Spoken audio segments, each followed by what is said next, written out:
à toutes et à tous et bienvenue dans ce nouvel épisode de Café Tech avec Imen. Aujourd'hui, je reçois un véritable vétéran et passionné de la tech. Elle est team lead, architecte, évangéliste PHP, mais aussi coach TEDx et astrophotographe à ses heures perdues. Bonjour Frédéric Boucheret. Bonjour Iman. Merci beaucoup d'avoir accepté l'invitation pour passer avec moi sur le podcast. Comment vas-tu aujourd'hui? Écoute, ça va pas mal. Ça va pas mal. Déjà, c'est vendredi. C'est top. C'est vendredi. Tu sais, paradoxalement, il y a beaucoup de gens qui disent ouais, c'est vendredi, c'est cool, alors que le lundi, c'est.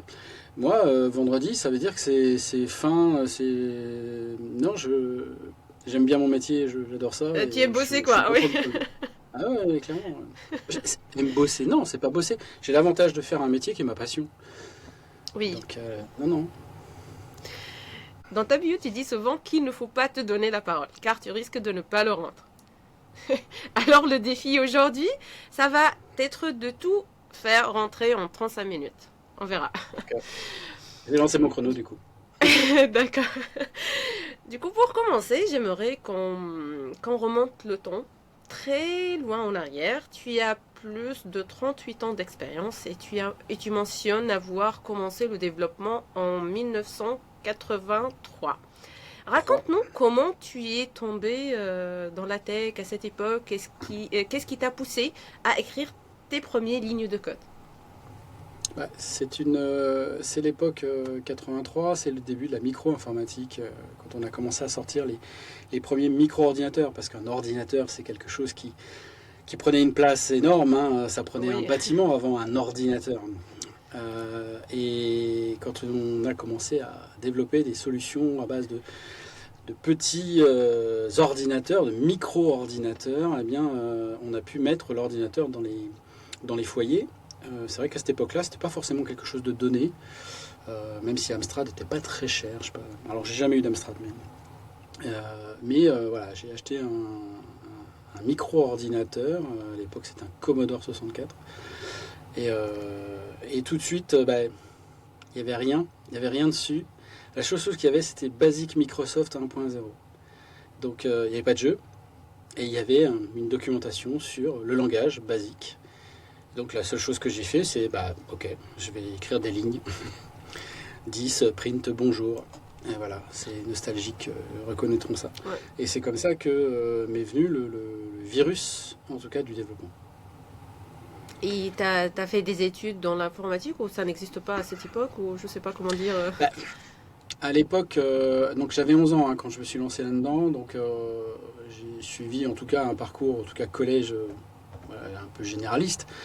On avait des micro-ordinateurs d'ailleurs dans les écoles à l'époque, TO7, MO5, certains ça leur parlera certainement, et on apprenait ça, mais moi j'en faisais déjà un peu chez moi, donc j'avais déjà quelques connaissances, quelques appétences. Et un peu en avance quoi.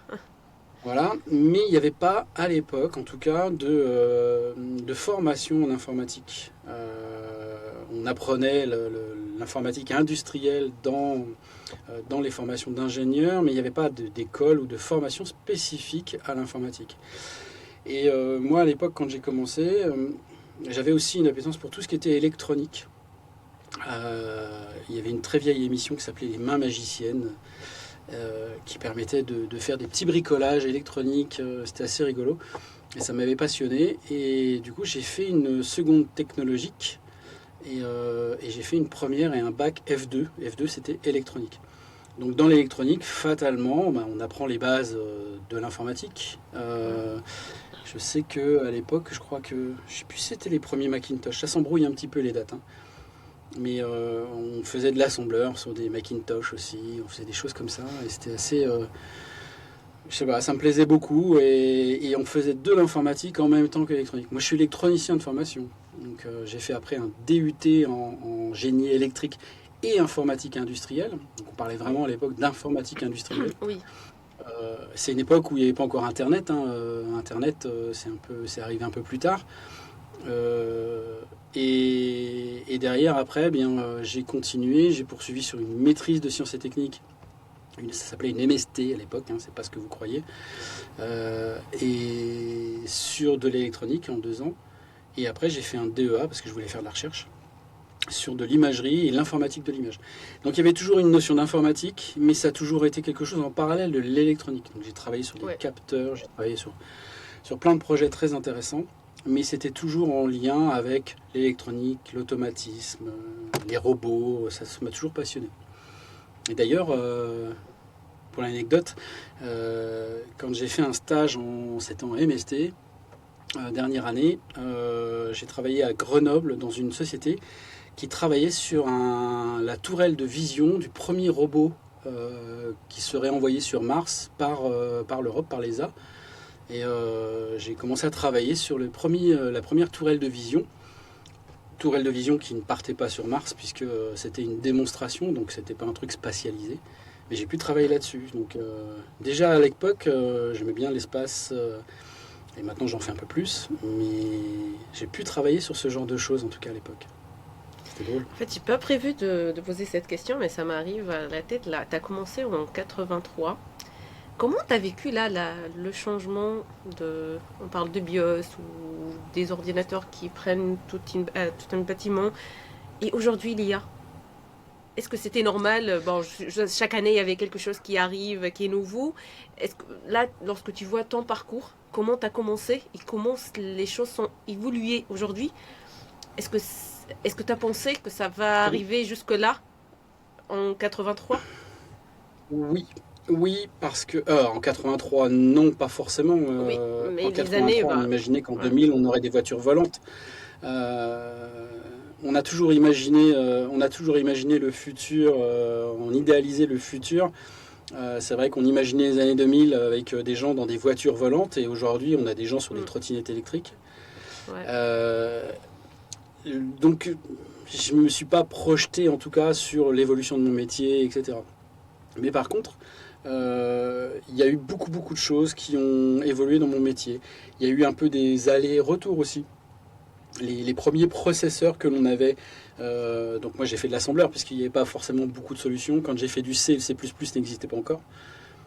Et au fur et à mesure, je découvre la complexité des langages, mais je découvre aussi des microprocesseurs qui font de plus en plus de choses. Et puis après, comme ça faisait trop de choses, ils sont un petit peu revenus en arrière avec les processeurs RISC, c'est Reduce Instruction Set Computer, les processeurs avec moins d'instructions mais plus efficaces. Et j'ai eu cette impression régulièrement de voir un peu des allers-retours dans les choses. Internet, à l'époque, on avait les ordinateurs, donc toute l'intelligence était sur le micro-ordinateur. Quand Internet est apparu, on a commencé à déporter. Alors, non, c'est pas tout à fait ça. Avant moi, ça c'était avant que je ne m'y intéresse, on avait l'ordinateur et les terminaux. On se connectait avec un terminal sur une grosse machine un peu à distance via des liaisons série. Donc toute l'intelligence était déportée sur ces machines. Ensuite, on a eu le microcontrôleur. L'intelligence s'est déportée, les micro-ordinateurs, sur nos machines chez nous. Et ensuite, Internet est arrivé. Et là, on a déporté cette intelligence sur des serveurs et on utilisait des navigateurs web. Et puis après, avec les navigateurs web, on a fait apparaître le JavaScript. Et le JavaScript, bah tiens, on pourrait faire des choses assez intéressantes directement sur la machine de l'utilisateur dans les navigateurs. Donc on a déporté de l'intelligence sur le navigateur dans du Ouais. JavaScript. Et il y a eu plein d'allers-retours comme ça, et j'ai pu le constater au fur et à mesure de ces différentes évolutions. Et on trouvait ça normal à cette époque. Et Ouais. sur l'IA, eh bien, ce qui est assez intéressant, c'est qu'il y a, je crois que c'était en 2017 ou 2018, je ne sais plus, j'avais fait un AFUB Day à Rennes, et j'ai fait une démonstration. Je devais parler de pragmatisme, hein, parce que c'était mes sujets un petit peu favoris. Et je devais parler, j'ai commencé à introduire en disant, tiens, je ne vais pas vous faire ma conférence sur le pragmatisme, j'en ai discuté avec l'équipe organisatrice, je vais vous faire une démonstration d'un produit que je viens de développer. Et en fait, je fais OK Jarvis, et puis à l'écran apparaît bonjour, je dis voilà, je voudrais créer un nouveau projet. Et au fur et à mesure que je parle, les choses se font à l'écran, et je dis bah, crée une nouvelle page, crée un bouton, puis ça apparaît. Écris Hello World, on voit Hello World apparaître. Je regarde quelqu'un devant, je dis mais je peux mettre autre chose, qu'est-ce que vous voulez que je mette? Alors, personne me dit Lorem Ipsum. Je dis ok, change, mets Lorem Ipsum. Et là, il y a Lorem Ipsum qui apparaît à l'écran. Et tout le monde était là, regardait en disant mais qu'est-ce que c'est? Qu'est-ce qu'il a fait? Et à un moment, je fais apparaître un Rickroll, et je vois que la salle ne réagit pas. Je dis non, non, mais C'était une blague, c'est pas vraiment, j'ai pas vraiment développé une intelligence artificielle. C'était un système que j'avais fait avec de la reconnaissance vocale quand même, mais des petits triggers qui permettaient, c'était scénarisé. Et je dis, mais par contre, ce genre de mécanique, c'est quelque chose qui va arriver. Ça va arriver dans un futur pas très lointain. Et déjà à l'époque, je parlais justement de ces systèmes d'IA qui développeraient des applications. Ce qui me permettait d'ailleurs de discuter, de dire pourquoi on développe, pourquoi on écrit, pourquoi on crée des classes, des modules, etc. Et déjà à l'époque, j'étais déjà convaincu que ça allait arriver. Donc aujourd'hui, pour moi, on n'est que dans l'évolution naturelle des choses. Alors que je vois plein de jeunes qui regardent l'IA et qui font des va des rétro satanas, on sent bien qu'ils sont très bloqués là-dessus. Mais non, moi je le regarde avec bienveillance, méfiance quand même, je ne veux pas me faire avoir non plus, surtout par les grandes entreprises comme Anthropic et OpenAI. Je ne veux pas me laisser enfermer dans un système, mais par contre, c'est un outil qui m'intéresse. Ouais. On verra dans des années qui arrivent comment ça va évoluer. On est dans une phase transitoire là aujourd'hui, une phase un peu compliquée. Je pense qu'il est urgent d'attendre, de voir un petit peu comment ça va changer. Comment ça va changer, oui. Ouais, je pense que d'ici 1 an, on va avoir une crise assez importante. Parce que là, il y a beaucoup d'entreprises, beaucoup de sociétés, beaucoup de personnes qui se sont lancées dans le développement peut-être un peu trop vite, avec un manque de recul et de réflexion. Oui. Et je pense qu'on va avoir des soucis. On va avoir des applications qui vont poser des problèmes. Oui. Alors, avec un peu de chance, l'IA évolue quand même très vite, donc peut-être qu'elle va nous aider à rattraper et peut-être qu'on va finalement pas avoir ce problème. Mais si aujourd'hui on suit le trend actuel, je me dis qu'il pourrait y avoir des petites choses qui ne devraient pas bien se passer d'ici un an. Ouais. Mais c'est ça, c'est le manque de réflexion. Mais toutes les personnes qui ont fait comme moi, qui ont un grand parcours, qui font de l'informatique depuis longtemps, je sais pas, un grand parcours, je fais de l'informatique depuis longtemps. Non, mais c'est un grand parcours. Non, Frédéric, non, tu as fait un grand parcours. Je suis pas contributeur de projet. Je fais des conférences parce que moi, ma passion, c'est de transmettre les choses. Oui, mais juste ça, c'est pas quelque chose qu'on peut. Ouais, mais je suis pas un Nicolas Grécas ou un Kevin Douglas, tu vois. C'est des gens que j'admire, qui font énormément de choses pour la communauté, qui font pas mal de choses pour nous. Moi, toi aussi, juste pour donner les conférences, tu partages, comme tu as dit, en fait, tu es fan de partager. Aussi, ça donne à la communauté. Tout à fait. Ça, mais justement, c'est mon côté partage, parce que la plupart du temps, quand j'y vais, je n'ai rien à vendre. D'ailleurs, je ne me présente plus la plupart du temps. Oui, c'est ça, les gens te connaissent. Ouais. Mais j'adore partager mes connaissances, mes réflexions. J'aime beaucoup débattre, j'aime beaucoup dire des choses et puis qu'on me dise bah non, je suis pas d'accord avec toi. Et ça m'intéresse. J'aime pas qu'on me dise ah oui, t'as raison. Enfin si, ça fait toujours plaisir quand on me le dit. Ça fait du bien.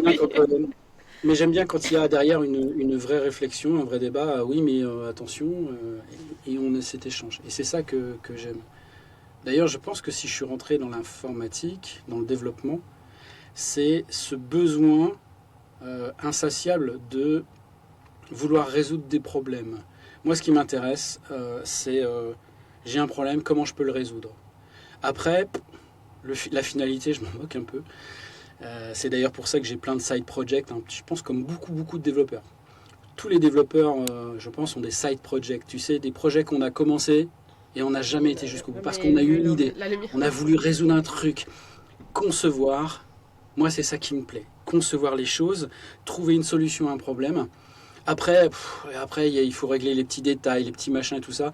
Et moi, j'y vais pas jusqu'au bout. Et je pense que d'ailleurs, les gens qui contribuent dans les projets open source, comme des Kevin, eux sont des personnes qui ont cette capacité à aller jusqu'au bout des choses. Et moi, je suis pas quelqu'un qui va jusqu'au bout des choses. J'ai besoin de résoudre des problèmes. Et puis après, j'ai une autre idée qui arrive. Et puis une autre idée qui arrive. Et une autre idée qui arrive, qui supplante systématiquement les autres. Des conférences, j'ai une liste de sujets de conférences que j'aimerais pouvoir faire. Au dernier décompte, je devais avoir encore une vingtaine, je pense, de sujets que j'aurais aimé développer. D'ailleurs, On va faire un autre épisode juste pour parler comment trouver comment trouver un des sujet. sujets, tout à fait. C'est ça. Mais à chaque fois, les sujets viennent par des questions, des interrogations que j'ai. Je réfléchis, j'ai un problème, puis tout d'un coup, je me dis, mais oui, mais au fait, comment on résout ça? Et puis je dis, ah, ça ferait bien l'objet d'un sujet de conférence. Et je les note, et je les note, Oui, et j'en ai t'as plein des raison, comme oui. ça. Et il y a très longtemps, quand j'écrivais des articles sur PHP Forum ou PHP Info, pour ceux qui ont connu les très très vieux sites, à Ouais. l'époque de Mhm. PHP 3, c'était avant année 2000, 99-2000, j'ai commencé à écrire des articles.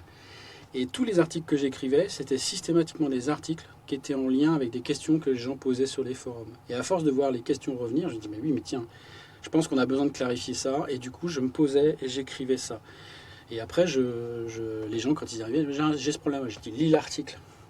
Et à la Ouais. fin, on m'a dit, ah, Frédéric, tu fais chier, excuse-moi, tu promeus toujours tes articles. Mais j'ai dit, mais je les ai écrits justement pour éviter d'avoir à répéter à chaque fois la même chose. Des questions, Et oui. c'était pas.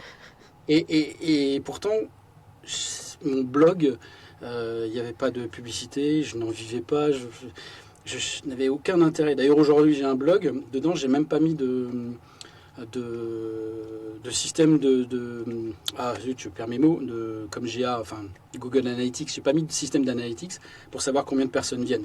J'en sais strictement rien. Je sais même pas s'il y a 2 personnes qui viennent par mois ou s'il y en a 1000, j'en sais strictement rien. Et ça m'intéresse pas. Moi, ce qui m'intéresse, j'ai eu une idée, j'ai eu besoin de le faire sortir, de l'exprimer, de le partager. Et puis quand les gens me disent qu'ils apprécient, bah, tant mieux. Et au contraire, ça me fait très plaisir. Mais à côté de ça, c'est ce besoin de partager. Ça a toujours été ça qui m'a drivé. En fait, comme j'ai dit tout à l'heure, ton parcours est fascinant, car tu as fait du basique, de l'assembleur, du C, du C++, du Pascal ou encore du Java, avant de découvrir PHP en 1999. 18. 98. C'est à 98 18. que j'ai commencé. D'accord. PHP 3.0. Qu'est-ce qui t'a fait de rester fidèle à PHP toutes ces années face à tous les autres langages que tu as pu tester? La sortie de... Alors, en fait, c'est Free, la société, Free, qui a sorti les premiers abonnements Internet, accès Internet, et ils proposaient un hébergement. On avait 25 mégas, c'était énorme à l'époque, d'hébergement, avec la possibilité d'avoir des pages dynamiques. Et c'était PHP 3.0 qui venait de sortir. D'ailleurs, j'ai toujours considéré que la naissance de PHP, c'est PHP 3.0.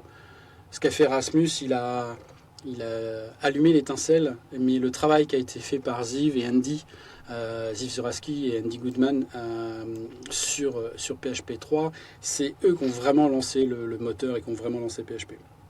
Et ce qui m'intéressait, c'est que c'était un langage qui était très simple et je trouvais ça très amusant. À l'époque, je ne faisais pas du tout de web. Je développais des solutions sur des robots. En l'occurrence, j'ai fait de la robotique. Je faisais du Delphi. J'ai fait beaucoup de Delphi. J'aimais beaucoup ce langage. Et PHP était plus ma passion à côté.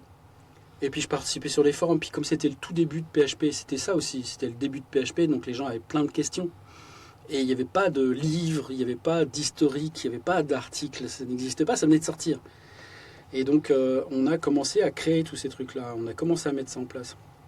Et j'ai continué à développer un peu cette passion toujours de la transmission, écrire des articles. On a également organisé des rencontres, quand j'habitais sur Paris, des rencontres entre nous, les apéros PHP qu'on avait mis en place, parce qu'il y avait aussi d'autres personnes comme Armel Fauveau qui avaient commencé à créer des groupes aussi de rencontres sur Paris. Et c'était toujours ce besoin de partage. Et du coup, je suis resté dans cette communauté parce qu'elle était cool. Dans le monde Java, dans le monde Delphi, tout ça, c'était plus le monde industriel, entreprise. Oui. Ils regardaient les langages comme PHP ou même comme le BASIC d'un air très dédaigneux et en disant vous êtes gentil avec votre jouet là, mais nous on est des gens sérieux, on est des professionnels, on fait pas du PHP.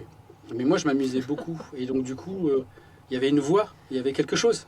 Et on pouvait commencer à travailler là-dessus, ou en tout cas à animer une communauté non professionnelle.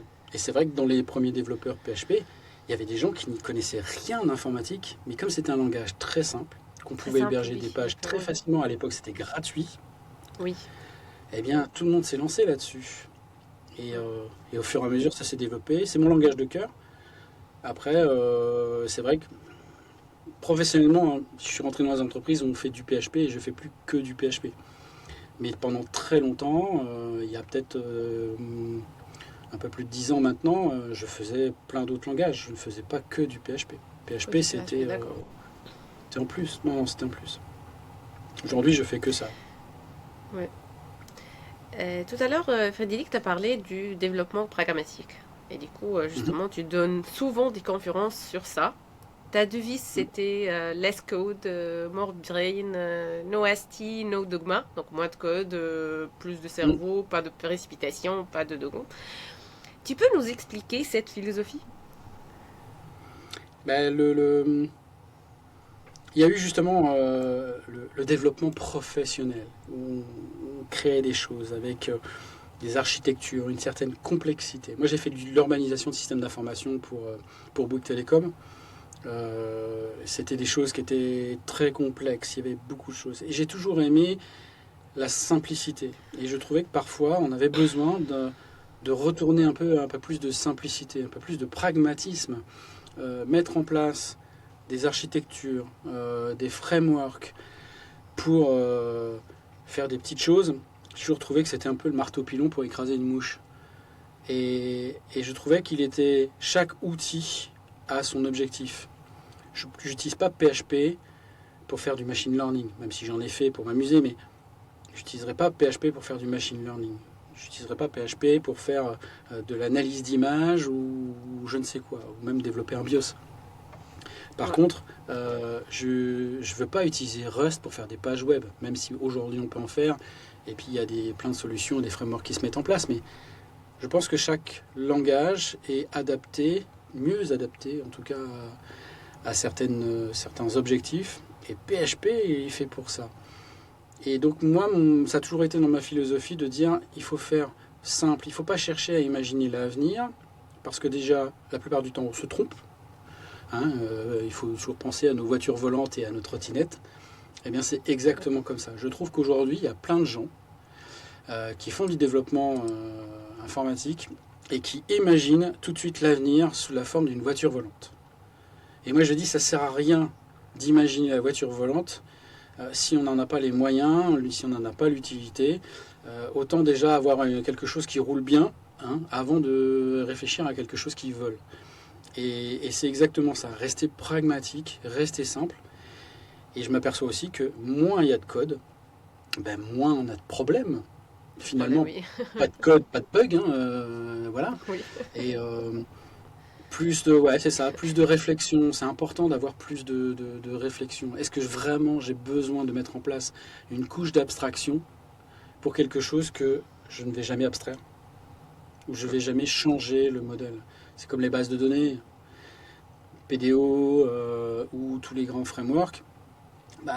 Oui, mais généralement quand on s'engage sur un SGBD, la plupart du temps on n'en change jamais. C'est extrêmement rare qu'on en change. Quand on en change, c'est parce qu'on développe une solution qui sera après réutilisée par d'autres dans différents contextes. Si je développe un produit open source, il faut qu'il puisse tourner sur une infrastructure où la personne utilise du Postgre ou du MySQL. Mais si moi, en interne, je développe une solution pour moi avec mon magasin, etc., j'ai MySQL ou j'ai Postgre, qu'est-ce que je vais aller m'embêter à faire une couche d'abstraction pour ça? Donc, plus de réflexion. Plus de réflexion. Ma question, ça sera plus ou moins liée à ça, la réflexion. Donc, tu cites souvent des principes comme Yagni, Kiss, et tu dis que le code, c'est comme une blague. Si on doit l'expliquer, c'est qu'il est mauvais. Comment tu alors c'est pas moi qui le dis. Comment? C'est pas moi qui l'ai dit, c'est Corehouse qui l'a dit. C'est comme les blagues, si on doit l'expliquer, c'est qu'il est mauvais, tout à fait. Ouais. Et du coup, comment tu transmets ça à des développeurs juniors qui veulent parfois utiliser, je sais pas, une architecture très complexe comme le DDD, alors que pas, ce n'est pas toujours nécessaire, quoi. C'est difficile. Je trouve que j'ai plus de difficultés parfois à discuter avec. Alors pas forcément avec les débutants. Les débutants, ils sont plus à l'écoute. Là, je suis À vraiment dans l'écoute, la oui. transmission et ils savent que j'ai une certaine connaissance, une certaine expérience. Donc, ils me font confiance. Ceux avec qui j'ai plus de difficultés, c'est pas forcément les non plus les seniors, c'est ceux qui sont entre les deux. C'est ceux qui ont déjà une expérience, qui ont déjà mis en place des choses. Et quand je discute avec eux, ils disent ah mais c'est pas comme ça qu'il faut faire. Ils m'apprennent ce qu'il faudrait que je fasse. Et c'est ceux-là, vous savez qui c'est toujours plus difficile. Ils ont des grands principes, des grandes idées. Et derrière, ils vont te dire mais non, non, c'est comme ça qu'il faut faire. Euh, et eux, j'arrive pas à... Et au fur et à mesure où ils avancent dans leur carrière, ils s'aperçoivent, comme moi je m'en suis aperçu finalement. Parce que je pense que, je sais même pas, je pense, il y a eu une période, je faisais des choses très complexes. Comme tout le monde, on a fait des choses très complexes.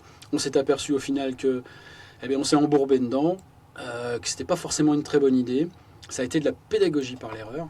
Et au fur et à mesure des années, eh bien, on rentre plutôt dans une phase de, ouais, on va essayer de faire les choses plus simples. C'est vrai que ça semblait bien sur le papier, j'avais envie de faire comme ça, puis finalement, c'est peut-être pas ça.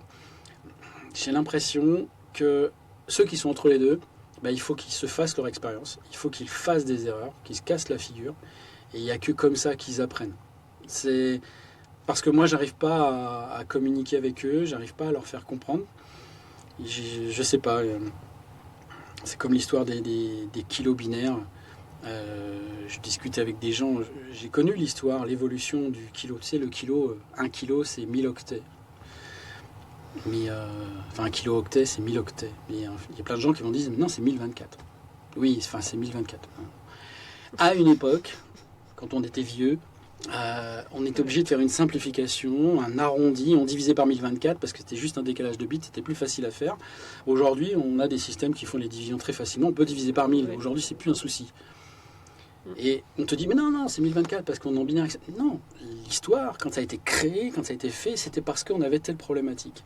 Eh bien, j'ai du mal à faire avaler ça à certains jeunes en leur disant, non, c'est un kilo octet, c'est 1000 octets. Oui, parce qu'on l'a appris pareil, quoi. À Mais l'école, à parce qu'ils l'époque. l'ont appris, c'est ancré là dans leur Oui, cerveau. c'est ça. C'est ça, Et oui. c'est pour ça d'ailleurs qu'en 99, ils ont créé le kilo binaire pour faire la différence entre un kilo qui a toujours été 1000 depuis des siècles, Ouais. versus le kilo informatique, binaire, je ne sais pas quoi. Et on a dû créer ça. Mais mais il y en a plein, ils ne veulent pas appliquer cette convention. Oui.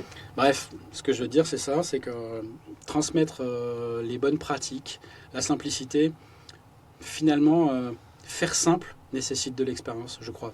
Je crois. C'est Ouais. naturellement, En fait, oui. on va faire des choses, on va bidouiller des choses, mais il faut avoir de l'expérience pour commencer vraiment à comprendre l'ampleur et la difficulté que l'on a pour faire les choses simplement. Oui. Mm. Parce que il y a quelques semaines, j'ai reçu un message, une question pour une personne qui voulait tester l'architecture hexagonale. Mhm.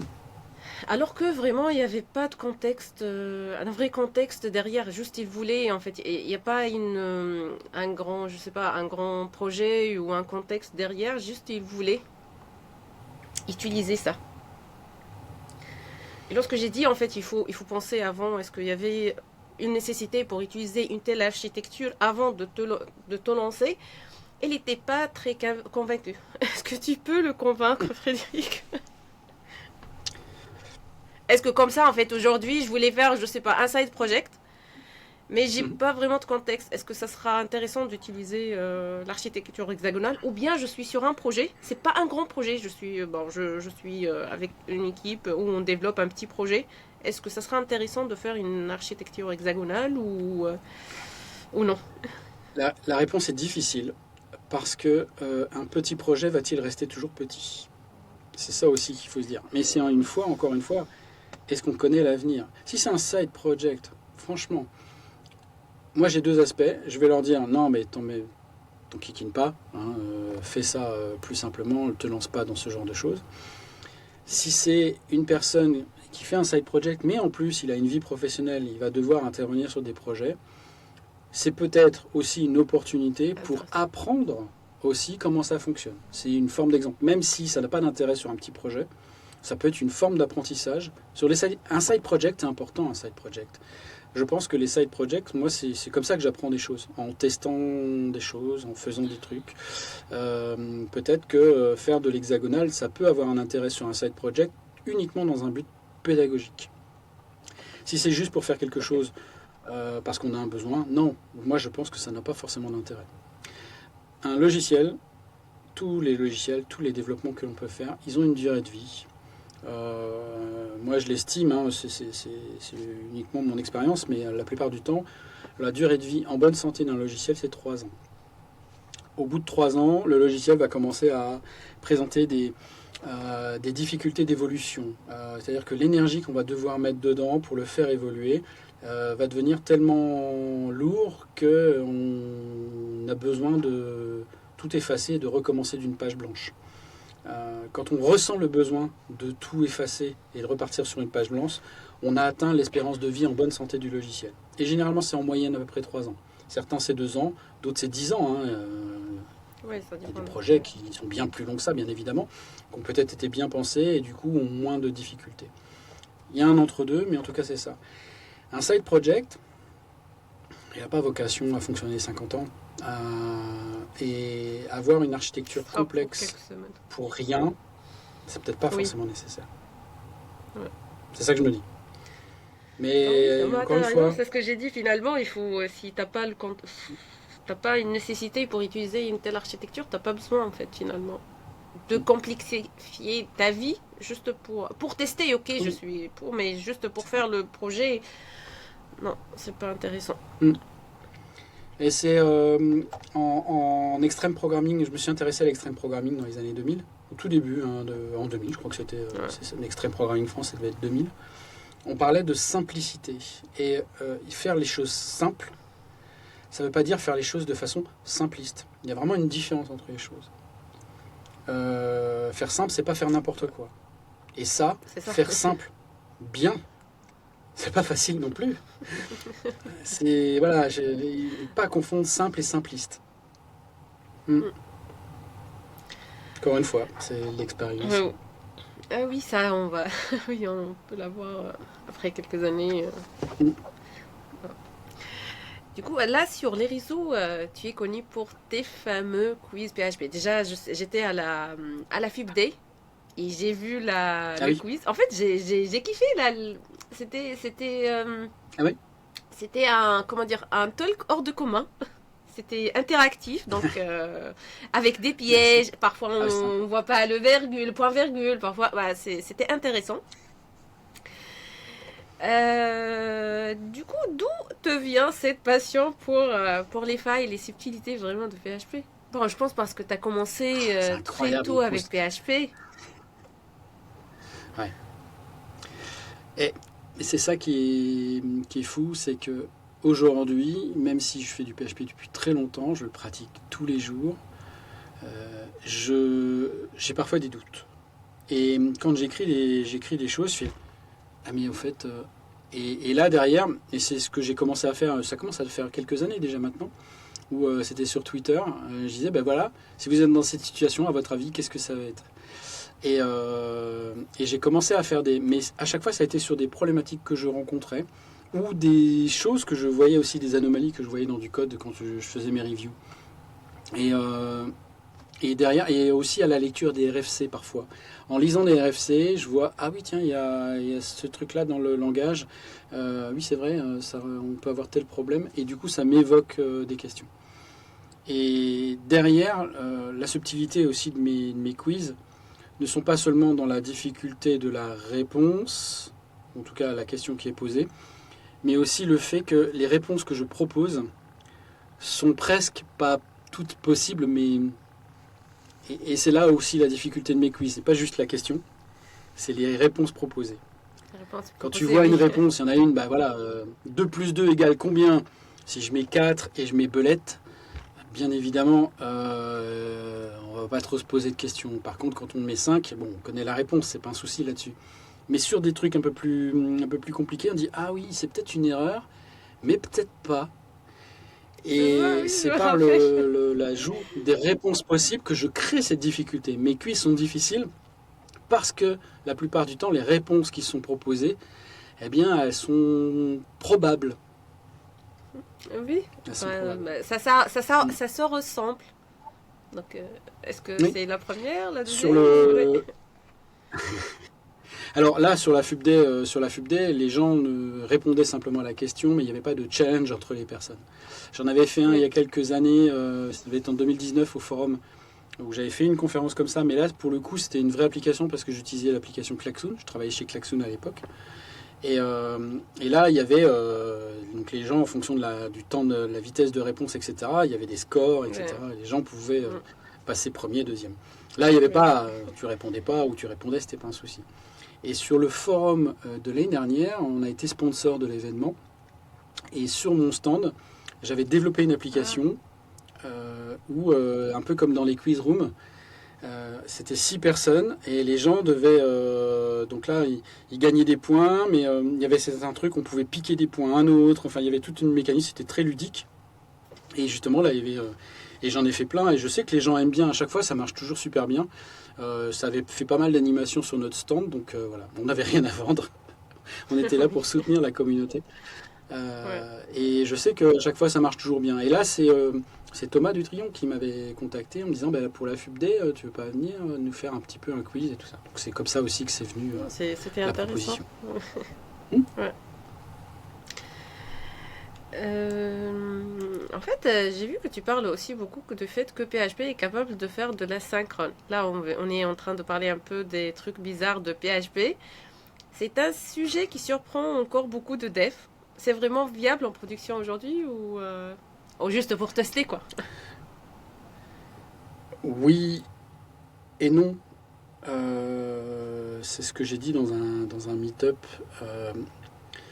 PHP a cette faculté. Alors déjà, sur une application standard ou même dans un navigateur, l'asynchrone en JavaScript, il est un peu naturel, mais c'est lié au fonctionnement des navigateurs, les clics sur les souris, les événements qui arrivent, etc.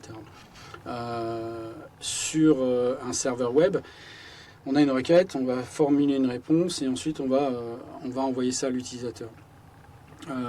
Le besoin d'asynchronisme, il ne se ressent pas forcément naturellement. La seule chose qu'éventuellement l'asynchronisme peut apporter, c'est de pouvoir, par exemple, lancer une requête SQL qui fait quelque chose et une autre requête SQL qui va faire, par exemple, pour une pagination, on récupère des résultats et en même temps on va faire un count, par exemple. Même si on peut le faire en une seule requête, mais ça c'est autre chose. Mais il y a parfois des choses comme ça où on peut faire des choses de façon un petit peu asynchrone ou en tout cas un peu en parallèle. On ne fait pas de parallélisme en PHP, on fait plus de l'asynchronisme. C'est-à-dire que pendant qu'il y a quelque chose qui se fait derrière, je fais autre chose. Donc c'est toujours le même process qui fait les choses. Et ça marche, ça fonctionne, on l'utilise en prod, c'est pas un problème. Mais on s'aperçoit qu'avec des forts trafics, eh bien, comme le CPU, il n'a pas d'idle, en fait, il n'a pas de phase où il ne fait rien, vu que pendant qu'une requête part, il fait autre chose, eh bien, il travaille tout le temps. Donc comme il travaille tout le temps, le CPU, s'il y a une autre requête utilisateur, une autre requête HTTP qui arrive, t'es gentil, mais je suis en train de finir ce que je suis en train de faire, je te donnerai un peu de temps. Donc là, on est obligé de... Il n'a pas le temps, le processeur n'a pas le temps de libérer pour d'autres requêtes. Et finalement, avant, il y avait des petits... Si tu as plusieurs requêtes qui arrivent, il y a des petits trous. Et donc, chaque requête peut prendre un petit peu de temps aussi chacun pour faire ses propres traitements. Si le CPU travaille tout le temps, il est obligé un peu de s'attendre ou de s'interrompre pour laisser de la place à une autre. Donc on va augmenter le nombre de CPU, on va augmenter le nombre de machines, etc. etc. Et le phénomène que j'ai découvert, c'est que quand on fait de l'asynchronisme en PHP, pour justement paralléliser des traitements, des phases d'attente, eh bien du coup, le CPU tournant plus, eh bien au final, le nombre de requêtes se dégrade avec le temps. Alors, on a un meilleur temps de réponse, Mais quand la charge devient plus importante, eh bien à un moment, eh bien, ils s'auto-attendent, ils se bloquent eux-mêmes. Et au contraire, il y a même une dégradation de la performance et des temps de réponse à partir d'un certain volume de requêtes. Euh, quand on a sur des requêtes qui vont faire justement des requêtes asynchrones derrière. En fait, l'asynchronisme en PHP, c'est sympa, mais il ne nous apporte pas grand-chose. Par contre, il nous apporte si on développe un serveur web directement en PHP. Quand on utilise du React PHP ou du Swool ou des choses comme ça, là, ce sont des serveurs d'application en PHP et là, ils ont besoin d'un synchronisme puisqu'ils doivent pouvoir traiter plusieurs choses, plusieurs requêtes HTTP en même temps. Donc, fatalement, ils sont obligés de paralléliser, ils sont obligés de... etc. Ouais. Donc, mais pour du web classique, non, ça... Vous gagnez des millisecondes, mais après, si vous n'avez pas de gros trafic, c'est pas très grave. Mais pas quand grave, nous, on se tape des 400 000 requêtes simultanées, on commence à, en tout cas sur l'internaute, on a des grosses charges parfois. Si j'avais mis en place de l'asynchronisme, je pense qu'on aurait eu plus de problèmes. Tu peux me citer 3 trucs que tu trouves vraiment bizarres dans PHP? Bizarre extrême, quoi. Bizarre. Bizarre extrême. Ah, tu me prends à froid là, du coup là. J'ai pas réfléchi. Là comme ça. Déjà, c'était pas dans ma liste la question. Le langage s'est quand même vachement amélioré. Le concept de constante qui est surchargeable en PHP, j'ai toujours trouvé ça bizarre. Ça c'est sûr, mais c'est dans la conception même du langage. La question est difficile. Je ne saurais pas te donner comme ça. Pour moi, c'est ajoute en partageant l'épisode. J'essaierai de trouver des trucs. J'essaierai de trouver des trucs bizarres, mais ouais. Mais la plupart du temps, justement, c'est les dernières RFC sont là pour supprimer toutes ces petites bizarreries. Quand il y avait eu le fait de pouvoir créer une variable this dans une classe. Alors normalement tu peux pas, mais si tu utilises les varvars, tu sais, tu crées une variable qui contient la chaîne de caractères this, et du coup tu fais $, cette variable. Du coup tu accèdes à this et tu peux la écraser. Enfin, il y avait des subtilités comme ça. Du coup, il y a une RFC qui a été sortie pour empêcher qu'on puisse faire comme ça. Il y a plein de petits trucs. Et au fur et à mesure, le langage s'est quand même vachement assaini. Il est quand même pas trop mal. Si, il y a après, il y a débat toujours sur les strict types.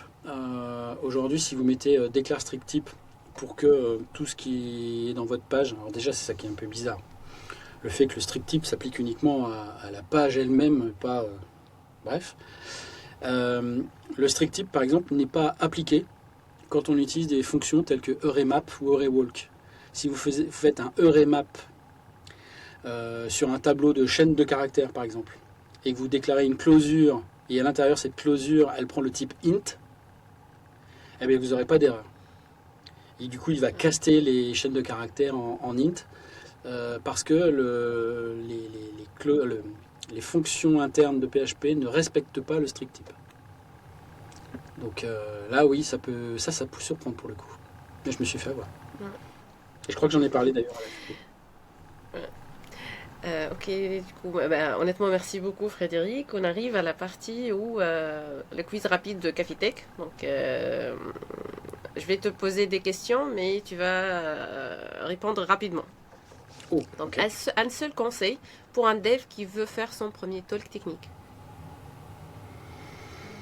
Pas forcément prendre un sujet qu'on maîtrise, puisque faire un talk, c'est aussi l'opportunité de pouvoir apprendre des choses. Et moi, je prends énormément de choses en faisant mes talks. Et c'est une de mes grandes motivations, d'ailleurs. Ouais. Non, t'as raison. Une anecdote marquante ou drôle de ton parcours que tu aimerais partager avec nous aujourd'hui? J'ai fait du développement avec un casque anti-bruit sur un touret avec un masque anti-poussière. Ça, c'était un peu particulier. Quand vous travaillez sur un projet et que derrière on construit le bâtiment autour de vous, vous n'avez pas de chaise, vous n'avez pas de bureau, Vous avez juste un touret en bois avec votre ordinateur posé dessus. Et développer dans ces conditions-là, c'est un peu particulier aussi. Ouais. Un peu l'impression d'être un développeur de l'extrême. Oui.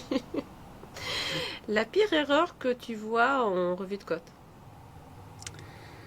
La pire erreur que je vois en revue de code, euh, en ce moment je suis anti-else, je suis elseless. Quand mes développeurs mettent un else, je leur dis non, mais non, on met pas de else, tu peux t'en passer. En ce Oui, moment, j'ai une petite lubie, et voilà, le else a toujours été. non, t'as raison, oui. Est-ce que tu as une habitude, mantra ou une routine pour rester motivé et gérer ton stress? Je suis pas quelqu'un de stressé, mais non, ma routine c'est beaucoup de café. Je sais pas pourquoi, mais il paraît que ça stimule beaucoup le cerveau. Je crois que Cerveau, c'est ouais. Pascal Martin, même pas je crois, je sais. Pascal Martin a fait une conférence là-dessus. Le café c'est important pour le cerveau. Les développeurs sont des gros consommateurs de café et je suis un gros consommateur de café. J'en consomme ça à peu près 5 fois par jour. Euh, je ne sais pas si c'est ça qui Juste, m'empêche c'est pas d'être bien. stressé, mais en tout cas, voilà. Ouais, c'est pas bien pour la santé. C'est bien le Ouais, café, mais il faut pas abuser, quoi. ouais, ça fait mal au crâne quand j'arrête. Je fais des petites sessions où j'arrête et là Oui, j'ai oui, mal. bah moi aussi, malgré que je prends un seul café dans la journée, mais Ah oui, si je le prends pas, ça fait très très mal. Donc j'arrive pas à ouvrir mes d'accord. yeux. Tu vois, moi j'en suis à 5. Mais voilà. Ok, et enfin, si tu avais une machine à remonter le temps, quel conseil, bon, technique ou humain, tu donnerais au jeune Frédéric qui commençait tout juste à écrire ses premières lignes de code? Ah, première ligne de code. Parce que j'allais te dire, si je revenais dans le temps, je dirais achète des bitcoins, achète des bitcoins. Oui, ça peut être ça aussi. Ça, c'est là, voilà, t'achètes des bitcoins, puis après tu programmes juste pour le plaisir. Euh, Oui, t'es riche quoi, euh, mais non, j'ai pas de regrets. J'ai pas de regrets.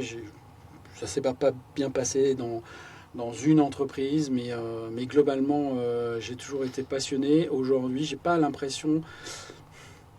Je regrette. Non, je regrette rien. Malheureusement, je ne regrette rien. C'est fou, hein. non, J'ai c'est bien. suivi un trajet naturel. Peut-être que si je dirais à Frédéric Jeune, je dis intéresse-toi un peu plus à l'intelligence artificielle. Oh oui. Mais je le soupçonnais déjà quand même. Ça fait un bout de temps que je le soupçonnais déjà. C'est donc merci énormément pour ce partage d'expérience. Merci beaucoup. Merci à toi déjà d'avoir accepté mon invitation et merci à tous d'avoir écouté ce Café Tech. N'hésitez pas à liker, à vous abonner et à nous dire en commentaire quelle citation de Frédéric vous a le plus marqué. Au Merci, revoir! Imen.